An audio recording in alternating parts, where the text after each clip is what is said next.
حضرت کہ زکوٰۃ ہر ایک کے اوپر فرض ہے یا اس کی کچھ اور شرائط بھی ہیں؟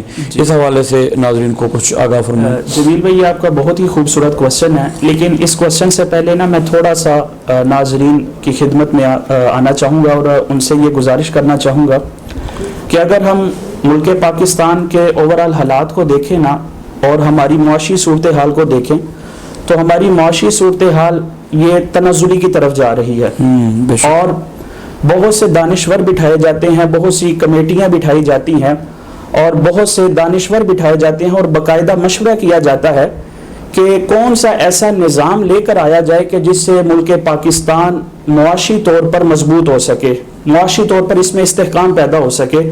تو میں یہ کہنا چاہوں گا اس موقع پر کہ تمام مشورے اور تمام یہ دانشور صرف اور صرف زکوٰۃ کے نظام کو اگر پاکستان میں رائج کر دینا تو یقین جانیے بہت بڑی حد تک ملک پاکستان سے جو غربت ہے اور جو ملک پاکستان تنزلی کی طرف معاشی اعتبار سے جا رہا ہے، اللہ کی رحمت سے یہ ختم ہو جائے گا۔ لیکن اس کے لیے دو چیزیں بہت ضروری ہیں۔ پہلی چیز یہ ہے کہ جو افراد صاحب نصاب ہیں وہ اپنی مکمل زکوٰۃ ادا کریں۔ ہوتا یہ ہے عام طور پر کہ اگر کسی شخص نے اپنے مال کا حساب لگایا اور زکوٰۃ اس کی بنتی ہے 1,00,000 روپیہ، اگر وہ شخص 20,000 روپیہ زکوٰۃ دیتا ہے تو اس کی زکوٰۃ ادا نہیں ہوگی۔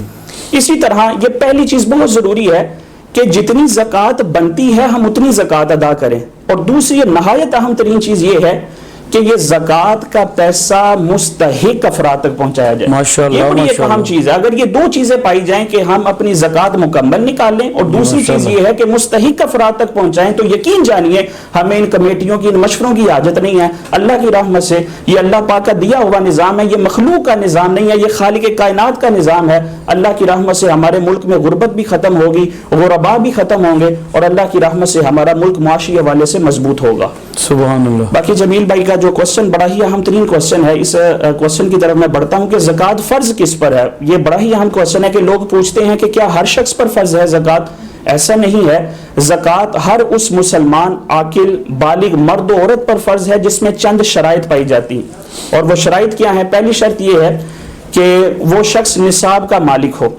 اچھا، نصاب کا مالک ہونا یہ کیا ہے؟ نصاب کا مالک ہونے سے مراد یہ ہے کہ اس شخص کے پاس حاجت اصلیہ کے علاوہ 7.5 تولہ سونا ہو، یا 52.5 تولے چاندی ہو، یا پھر 52.5 تولے چاندی کے برابر رقم روپیہ پیسہ موجود ہو، یا پھر اس کے علاوہ 52.5 تولے چاندی کے برابر مال تجارت ہو، اس کا کوئی کاروبار ہو، یا پھر اس کے علاوہ بینک بیلنس وغیرہ میں اس نے اپنی رقم رکھی ہو، یا پرائز بونڈ وغیرہ موجود ہوں، تو ایسے شخص پر زکوٰۃ دینا فرض ہے۔ یہ پہلی شرط ہے۔ دوسری شرط کیا ہے؟ دوسری شرط یہ ہے کہ وہ نصاب نامی ہو۔ نصاب نامی سے مراد یہ ہے کہ وہ مال بڑھنے والا ہو، یہ دوسری شرط ہے۔ بڑھنے والے مال سے کیا مراد ہے؟ مثال کے طور پر مال تجارت، یہ انسان کا بڑھتا ہے، اسی طرح سونا چاندی ہے وغیرہ وغیرہ، تو یہ زکوٰۃ کی دوسری شرط ہے۔ تیسری شرط یہ ہے کہ نصاب اس بندے کے اپنے قبضے میں ہو، یعنی اگر ایک شخص کے پاس 7.5 تولہ سونا ہے، 52.5 تولے چاندی ہے، یا اس کے برابر روپیہ پیسہ وغیرہ موجود ہے، تو وہ اس کی اپنی ملک میں ہو تب اس پر زکوٰۃ فرض ہوگی۔ اگر کسی اور شخص کی ملک میں ہے تو ایسے شخص پر زکوٰۃ فرض نہیں ہوگی۔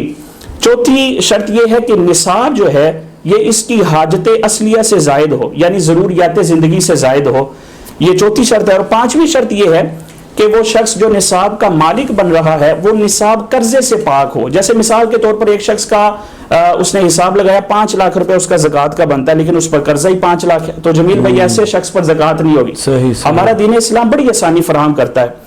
چھٹی اور اہم ترین شرط یہ ہے کہ اس پورے نصاب پر 1 سال گزر جائے۔ تو یہ 6 شرائط ہیں، یہ تمام ناظرین غور کر لیں، تمام ناظرات غور کر لیں کہ اگر یہ 6 شرائط پائی جاتی ہیں تو ایسے شخص پر، چاہے وہ مرد ہے چاہے وہ عورت ہے، اس پر زکوٰۃ دینا یہ فرض ہے۔ ماشاءاللہ، سبحان اللہ۔